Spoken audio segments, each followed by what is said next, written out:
Why did medieval people believe that beavers bit off their own testicles to escape hunters?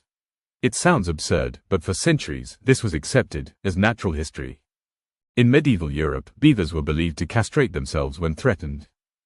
According to this story, a hunted beaver would bite off its own testicles, throw them to the hunter, and escape. This idea appears again and again, not in jokes, but in serious scholarly texts.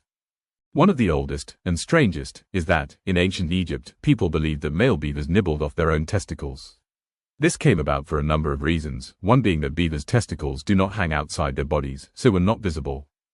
You can find this myth again in the odd world of medieval bestiaries, which depict the beaver being hunted for his testicles as they were believed to have medicinal properties. The beaver is shown biting off its jewels and throwing them to the hunter to avoid further pursuit. This also protected against future hunters chasing the beaver. This story was also later told in Aesop's fables. An interesting aside to this is that the oil believed to be medicinal is called castoreum, and so the origin of the word castrated. Related to this, in historical depictions, characteristics such as kindness and gentleness has been attributed to the beaver. In the Middle Ages, beavers were thought to be gentle and kind for giving up the testicles to the hunters. The beaver's tail also changed shape through the ages of stories about them. As above, the beaver was not originally depicted with the familiar broad tail.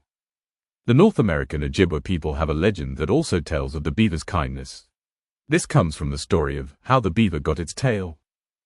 In medieval bestiaries, the beaver becomes more than an animal. Illustrations show beavers actively biting themselves, often dramatically.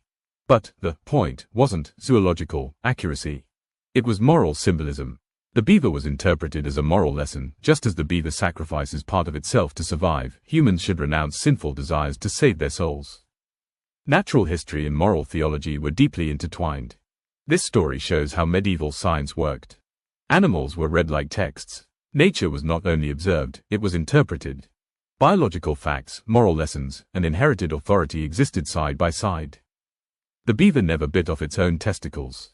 But the story reveals something true about the history of knowledge. Before modern biology, understanding life meant reading nature symbolically. Conversations with books. Please like and subscribe to our channel.